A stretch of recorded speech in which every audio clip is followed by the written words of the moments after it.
Bueno, a continuación le voy a pedir a mi estimado maestro Julio Vázquez que si por favor nos hace el gran honor de presentar a nuestros siguientes invitados. Adelante, maestro. Claro que sí, maestra Cristal, con mucho gusto. Pues un gran saludo para todos de Ciudad Obregón, para todos mis compañeros síndicos. Un gusto verlos por aquí. Y nuestro siguiente tema es el registro de prestadoras de servicios especializados u obras especializadas, de las cuales tengo el honor de leer la semblanza de nuestros siguientes expositores. Maestro Omar Estefan Fuentes, director general de Previsión Social de la Secretaría de Trabajo y Previsión Social, es director general de la Previsión Social de la Secretaría de Trabajo y Previsión Social, funcionario público, ha trabajado en la Secretaría de Relaciones Exteriores y en la Secretaría de Hacienda y Crédito Público. También trabaja para la Agencia Internacional de IE, o de la Organización para la Cooperación y el Desarrollo Económico, OCDE. Su experiencia como consultor incluye la Dirección de Gobernanza Pública de la Secretaría y Programas de las Naciones Unidas para el Desarrollo de México, así como del Instituto de Acceso al Instituto Federal de Acceso a la Información Pública, IFAI. Es licenciado en Derecho por la Facultad de Derecho de la Universidad Nacional Autónoma de México y tiene una maestría en Administración Pública por el Departamento de Ciencias Políticas de la Universidad College London, UCL. Bienvenido, maestro Omar, y seguimos con nuestro siguiente ponente, del cual me voy a permitir leer su semblanza. Contador público Jorge Quiroz Telles, gerente de recaudación, senior de recaudación y cobranza fiscal. Contador público por Instituto Tecnológico Autónomo ITAM. Ha realizado diplomados en impuestos y derechos tributarios en el mismo instituto y ha desarrollado y de desarrollo directivo en el Instituto Nacional de Administración Pública, INAP. Desde 1993 colaboró en la Subsecretaría de Ingresos de la Secretaría de Hacienda y Crédito Público y en el Servicio de Administración Tributaria, desempeñando diversos cargos de las Administraciones Generales de Recaudación, de Coordinación y Evaluación Regional, de Asistencia al Contribuyente, de Planeación, de Comunicación y Tecnología de Información, y en la Administración General de Auditoría Fiscal Federal, en esta última como Administrador Central de Operaciones de Fiscalización Nacional. En su trayectoria ha impulsado iniciativas y administrado proyectos relacionados con la generación de soluciones de automatización de procesos soportados por tecnologías, así como diseños de implementación y seguimiento de estrategias de operación coordinadas con las diferentes unidades administrativas para el logro de objetivos y metas institucionales, relacionadas con el combate a la evasión de contribución y de soluciones tecnológicas y operativas como la contabilidad electrónica y fiscalización electrónica. De 2016 a 2018 estuvo a cargo de la Dirección General de Sistemas de Información y Gestión Educativa en la Secretaría de Educación Pública, consolidando el sistema de información y gestión educativa mediante la coordinación de autoridades educativas locales y federales para la integración oportuna y consumo de efectivo de información de alumnos, docentes, escuelas y de centros de trabajo. Pues bienvenidos, para mí es un honor presentarlos y le doy la palabra al maestro Omar Estefan Fuentes. Muchas gracias, muy buenas tardes a todas las personas que nos acompañan el día de hoy. Muchas gracias a Concanaco Servitur, por supuesto, por la invitación a participar en este muy interesante foro el día de hoy. Reciban un cordial saludo de parte de la secretaria Luisa María Alcalde Luján y también del titular de la Unidad de Trabajo Digno, Alejandro Salafranca Vázquez, que me pide afectuosamente saludarlos. Voy a platicarles un poquito del REPSE, de la reforma, de los números que tenemos de manera muy sencilla para todas aquellas personas que no conocen cuál es el alcance de este registro de empresas y personas de servicios especializados. Y para ello preparé una presentación que me voy a permitir proyectarles. Permítanme un segundo.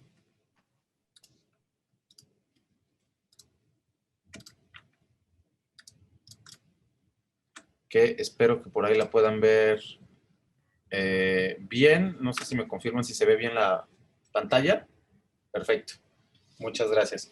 Bueno, pues el tema que nos tiene aquí reunidos el día de hoy, que es justamente el registro, el REPSE, se da como consecuencia de una reforma a la Ley Federal del Trabajo en materia de subcontratación. Esta fue una reforma que se publicó este año y que toca distintas leyes, no solo la Ley Federal del Trabajo, sino también la Ley del Seguro Social, leyes de materia fiscal, también la Ley del Infonavit.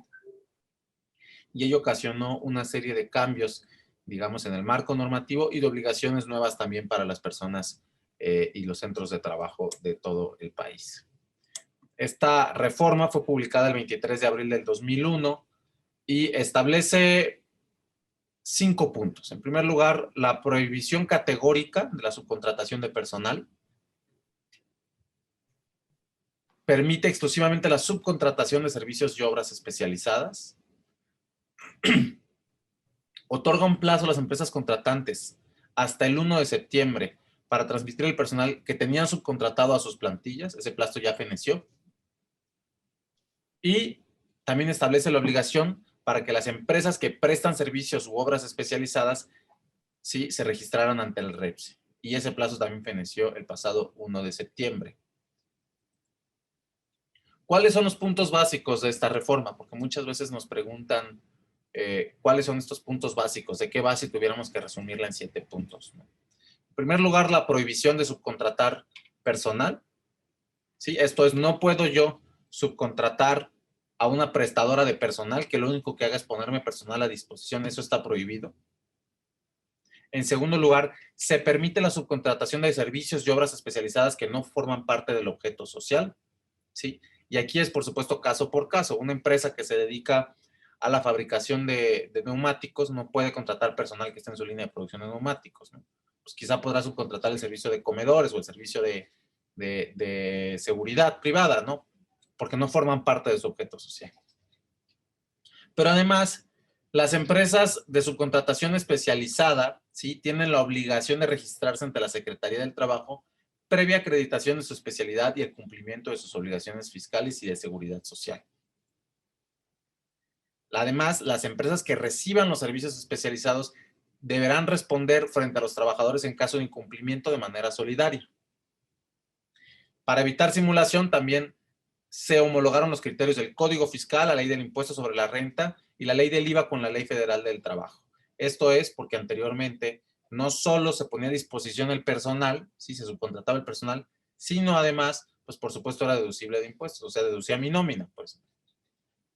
Y por supuesto se endurecen las sanciones para el incumplimiento. Finalmente, ¿sí?, se reforma la Ley Federal de los Trabajadores al Servicio del Estado para que en el gobierno federal ya no exista la subcontratación de personal y se da un plazo que inició y que ya está por concluir, ¿sí?, para diagnosticar cuál era esta plantilla y a partir del próximo año, con el presupuesto 2022, ya estas personas formen parte, digamos, del capítulo 1000 de servicios personales de la Administración Pública Federal. Ahora, una de las principales limitantes que habían, o de las discusiones que encontramos con los empleadores al momento de iniciar la reforma de subcontratación y prohibirla, es que nos comentaban que la participación de los trabajadores en las utilidades era una obligación que era prácticamente exclusiva a nuestro país, que no había un símil en otros lugares y que ello podía afectar la competitividad de las empresas, sobre todo para aquellas empresas de uso intensivo de capital, ¿sí?, o de uso intensivo de tecnologías, en las cuales se podía dar, en ciertos casos, un despropósito en el cual un trabajador tuviera de utilidades, no sé, 3, 4 millones de pesos al año, ¿no? Entonces, con esto en mente, se llevaron a cabo foros de discusión en el cual se escuchó la perspectiva y el punto de vista de todos los sectores, pero principalmente de estos sectores de uso intensivo de capital, ¿sí? Y se estableció un límite a la participación de los trabajadores en las utilidades, ¿sí?, que es el equivalente hasta 90 días de salario o el promedio de los últimos 3 años, dependiendo lo que resulte más favorable para el trabajador. Así, los trabajadores, por ejemplo, de un sector como la minería, que históricamente reciben una participación, sí, en las utilidades bastante elevada, no iban a ver afectada este pago de PTU, ¿sí? Y los trabajadores que no tenían digamos, este PTU tan elevado, podían tener un PTU mucho más elevado del que tenían actualmente a través del mecanismo que se daba antes de simulación, digamos, ¿no? Antes de la reforma, los días promedios pagados de PTU en el país eran de 22, ¿sí?, 22 días en promedio al año, y un monto pagado por trabajadores de 7,301 pesos. Por supuesto, un promedio, como les comentaba, quizá el sector de la minería es de los que más recibían en PTU, pero hay otros sectores que recibían poquito. 100 pesos, 200 pesos, en algunos casos 50 pesos cuando se trataba de empresas de insourcing a veces. Con la reforma cambia esto, ¿sí? Y estamos viendo que el promedio de días pagados para los trabajadores se elevó a 57 y el monto pagado por trabajadores equivalente a 18,557, lo cual es una buena noticia para todos. Esto quiere decir que es un incremento de 2,6 veces a lo que teníamos anteriormente o del 154%. Este dinero que reciben las y los trabajadores, por supuesto, ¿qué hacen? Lo gastan y se crea un círculo virtuoso en el cual la economía puede seguir funcionando de una manera adecuada. ¿Cuáles son los resultados esperados en materia de PTU? Bueno, antes de la reforma veíamos que tenía un costo, digamos, de 56,120 millones de pesos, un porcentaje de utilidades equivalente al 2,8% en el país a nivel promedio, digamos. Y con la reforma, pensando en un límite de 90 días, ¿sí? Un costo de 157,050 millones de pesos con un porcentaje de utilidades de 7,7%. Con la reforma se incrementa en 100,000 millones de pesos respecto al esquema anterior, el reparto de utilidades. Son 100,000 millones de pesos adicionales que se inyectan a la economía y que los trabajadores pueden utilizar para comprar, para ir a comer, para salir a un hotel, para salir de vacaciones, etcétera, ¿no? También tenemos que 2,8 millones de personas trabajadoras han pasado del esquema de subcontratación a formar parte de las empresas a las cuales prestaban sus servicios, ¿sí? Y se estima que el salario promedio de cotización al IMSS de estas personas que estaban subcontratadas se ha incrementado en alrededor de un 12%. Tenemos que 79,500 empresas ya se encuentran inscritas en el Padrón Público de Contratación de Servicios Especializados u Obras Especializadas en el REPSE, ¿sí? Y nos parece que en términos generales la reforma ha permitido incidir o coadyuvar hacia la consecución del trabajo digno para las personas en todo el país. Hemos tenido una comunicación formidable con las distintas dependencias de la Administración Pública Federal, el caso del IMSS, el caso del Infonavit, también el SAT, por supuesto también con los distintos gremios de empleadores, de trabajadores. El REPSE es un mecanismo que ya es muy ágil, que ya está funcionando. Las primeras semanas quizá empezó un poco más lento, pero vemos ya tenemos cerca de 80,000 empresas de servicios especializados inscritas en el mismo. Y pues la reforma lo que busca a final de cuentas es que los trabajadores tengan certeza de quiénes son sus trabajadores, que tengan una antigüedad adecuada, que se les respeten sus derechos, y esta es una manera en la que lo estamos logrando. Por aquí con esto termino mi presentación. Muchas gracias, por si en un momento tienen alguna duda. Gracias, maestro Omar. Maestra Cristal, no sé si entremos a las preguntas o siga a nuestro siguiente ponente. No, continuamos con el siguiente y al último ya para poner las preguntas. Le cedo la palabra al contador Jorge Quiroz, por favor. Buenas tardes a todos.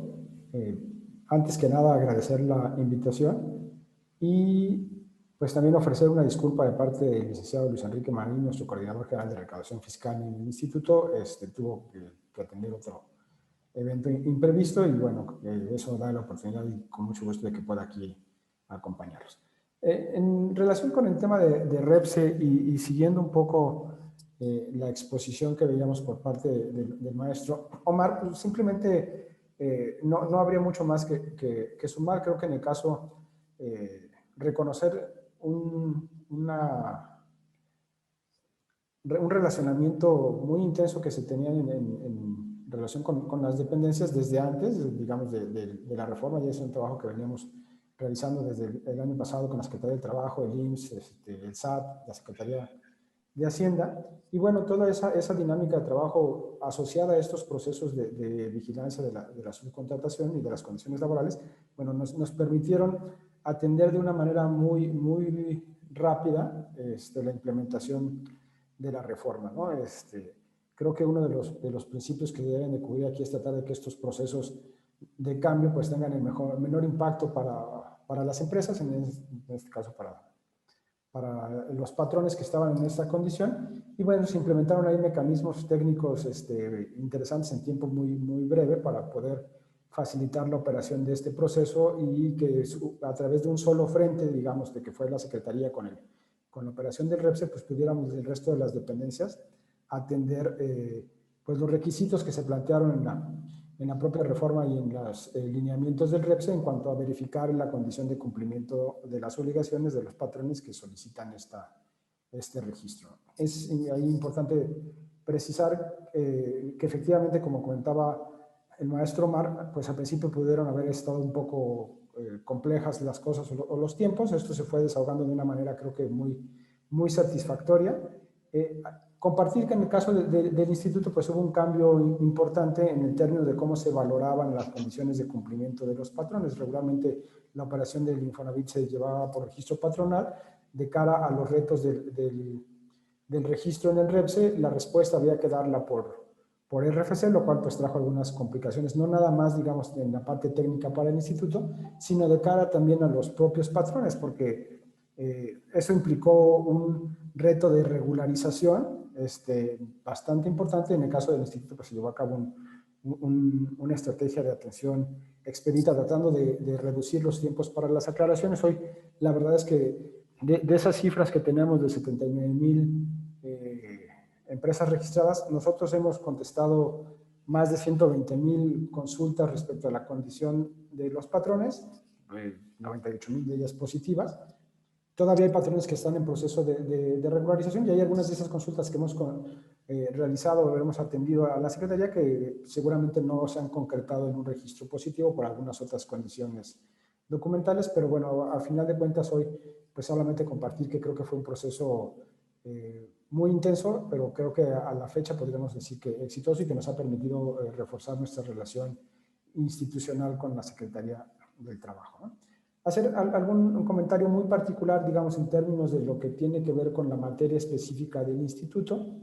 Este proceso, digamos, de implementación de la reforma y que, como comentaba el maestro Marcos, también tuvo plazos que ya se vencieron o se cumplieron, necesariamente en muchos de los casos implicó la transferencia de trabajadores entre registros patronales, ¿no? En un proceso de cumplimiento de las disposiciones. Esto puede llegar a tener en el caso del instituto en ciertos supuestos, sobre todo donde la transferencia se lleva a cabo a empresas que son de reciente creación, alguna implicación en los procesos de calificación crediticia de los propios trabajadores. Esto se atendió también de una manera muy rápida a través del mecanismo de asociación de registros patronales. Y hay pues, comentarles que hay más de 1 millón de trabajadores que se involucraron en estos procesos de transferencia con una asociación patronal en los cuales la intención era evitar cualquier afectación en su condición crediticia, y eso también es algo que está hoy ya operando de manera satisfactoria. No, la verdad es que creo que no habría más que sumar desde la perspectiva del instituto al tema de REPSE, y si están de acuerdo, maestra Cristal, pues podríamos pasar al tema de preguntas y respuestas y voy a coordinarnos con el maestro Omar para su atención. Que sí, muchas gracias. Maestro Julio Vázquez, si tienen alguna pregunta, podemos empezar. Sí, gracias, maestra. Bueno, aquí hacen una pregunta. Me dice, una empresa que se dedica al giro de la construcción está obligada a inscribirse al REPSE. Yo hice la solicitud y me la negaron porque tengo un cliente que me la está solicitando. Inscripción al REPSE. Asimismo, otra pregunta, que en la misma constructora le están negando el registro al REPSE para las constructoras. Muchas gracias. Habría que ver cuál es, digamos, el caso concreto. Es para mí difícil pronunciarme sin tener certeza de cuál es el caso, cuáles son los detalles del mismo. El sector de la construcción es complicado, por supuesto, y hay muchas prácticas que se realizaban que están prohibidas, ¿sí? A partir de la reforma, y hay otras prácticas que se pueden seguir haciendo, ¿no? Un ejemplo. Perdón, un ejemplo sería, por ejemplo, en una obra, si en un edificio, pues puedo bien subcontratar una empresa especializada en instalaciones eléctricas que tenga su registro ante el REPSE para que haga la instalación, porque es un servicio pues especializado, ¿no? Pero en todo caso, yo lo que les pediría es que si tienen alguna duda muy concreta o tienen algún trámite atorado ante el REPSE, se dirijan a los correos que voy a ponerles en el chat de la sesión. Y con mucho gusto mis colegas de la Secretaría van a apoyarles para poder identificar en qué se está atorando, por qué no está procediendo, si hay alguna alternativa o si de plano se niega y la negativa es, digamos, no hay mucho que hacer al respecto. Pero ahorita les pongo los correos y con mucho gusto mis colegas se ponen en contacto para identificar qué es lo que está pasando. En el caso del correo que manden, les pediría, por favor, que pongan en su RFC, ¿sí? Y un teléfono de contacto para que les puedan llamar y solucionar el problema que pudieran tener. Muchas gracias, maestro Omar. Excelente. La siguiente pregunta. Dice, ¿qué pasa con las cooperativas que ofrecen servicios en los cuales sus socios son los que prestan el servicio? Por lo consiguiente, no son trabajadores. ¿Dichas cooperativas están obligadas a registrarse en el REPSE? Perdón, habría que ver un caso también de nueva cuenta. Y es, La verdad es que las cooperativas muchas veces se han utilizado como un mecanismo para evadir las obligaciones laborales y fiscales. Lo digo con todas sus letras. Entonces, habría que tener cuidado también en estar contratando a cooperativas, ¿sí? Para darle la vuelta a las obligaciones que tienen, digamos, un empleador en un mercado. Puede ser hasta configurarse hasta como una competencia desleal por ahí. Entonces, si hay algún dato, una duda en concreto de nueva cuenta, estoy poniendo los correos a los cuales les agregan @stps.go.mx y con mucho gusto respondemos las dudas. Sí, Muy así, porque la verdad son casos muy concretos, lo que es aquí del REPSE, porque sobre todo los que subcontratan o que son pequeñas empresas y solamente tienen uno o dos trabajadores, y por eso si van a realizar alguna pregunta se los pedimos de manera que sea concreta y directa. Adelante, maestro. sí, muy bien. Digo, la última pregunta es, todo servicio especializado tiene que tener registro en el REPSE. ¿Qué sucederá con los que prestan servicio especializado y no tienen empleados, ya que el contribuyente es quien realiza el servicio?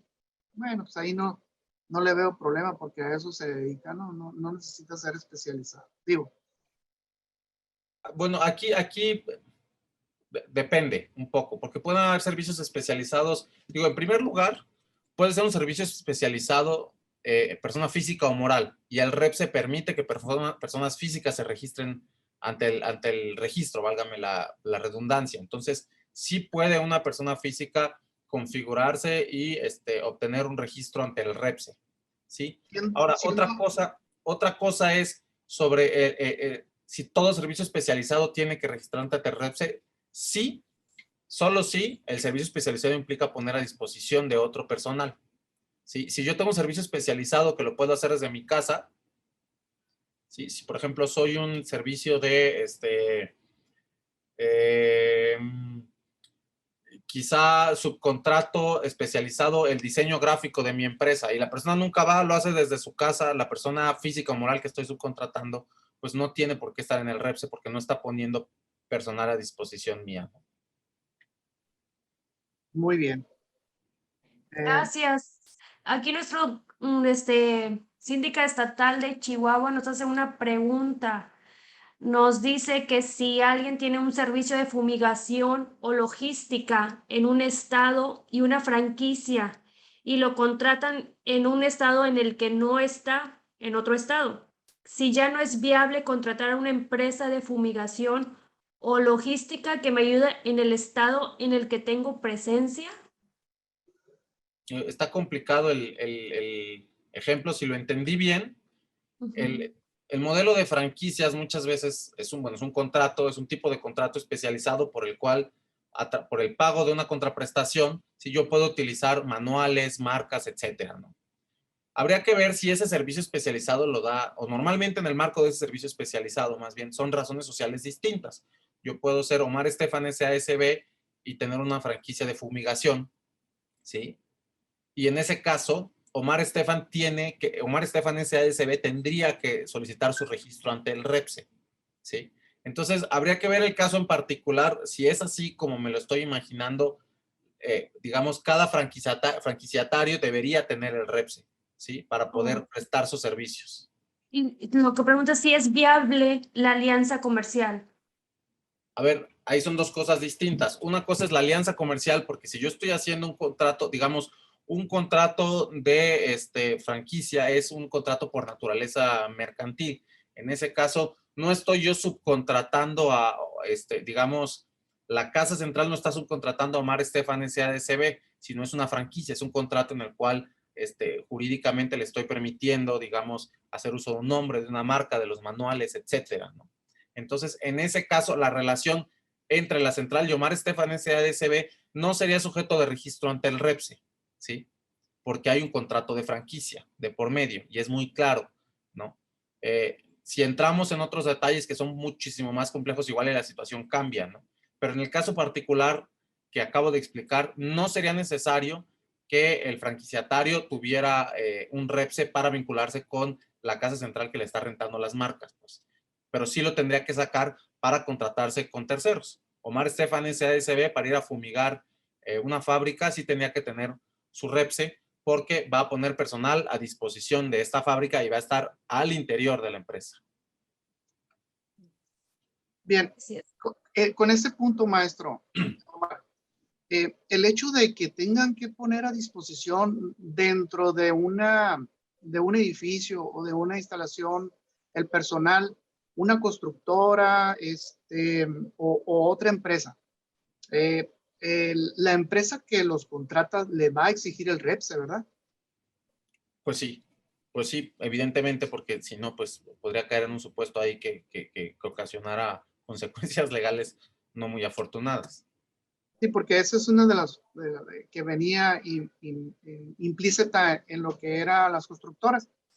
Maestra, no sé si seguimos con otra o... Sí, adelante. Y adelante otro todavía. Ok. Dice, una empresa que se dedica a la construcción de obra pública y contrata a personal para llevar a cabo una obra para una dependencia de gobierno, ya sea siendo contratista o subcontratista, ¿debe de inscribirse en el REPSE? A ver, de nueva cuenta, perdón. Sí, una empresa que se dedica a la construcción de obra pública Ajá. y contrata a personal para llevar a cabo una obra para una dependencia de gobierno. Uh-huh. Si ya es subcontratista si ya es contratista o subcontratista, ¿debe inscribirse en el REPSE? Pues es que depende, de nueva cuenta. O sea, el ejemplo quizás es un poco burdo. Sí. Una cosa es que yo contrate, digamos, a través de la ley de obras y servicios, o la ley de obra pública, ¿no? La construcción de un hospital, ¿sí? Pues ahí no hay necesidad, no es repseable eso porque es un acto mercantil, yo le estoy pidiendo que construya un hospital, ¿sí? Ahora, dentro del hospital, yo gané el contrato y estoy subcontratando al que me está poniendo la instalación eléctrica, esa persona tiene que tener el REPSE. Okay. Muy bien. El REPSE está relacionado con avisos de ley antilavado. Sí, digo, hay 1000 implicaciones fiscales que están vinculadas con la reforma que se dio.